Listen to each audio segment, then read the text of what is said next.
লা ইলাহা ইল্লাল্লাহ মুহাম্মাদুর রাসূলুল্লাহ।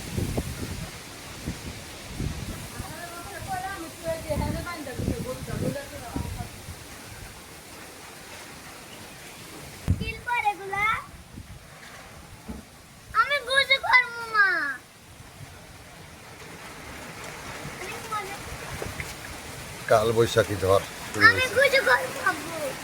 এটি ঝড় গোসল করে না, ঝড়ের সময় গোসল করে না, ঠান্ডা মাড়া পরে গোসল করে না।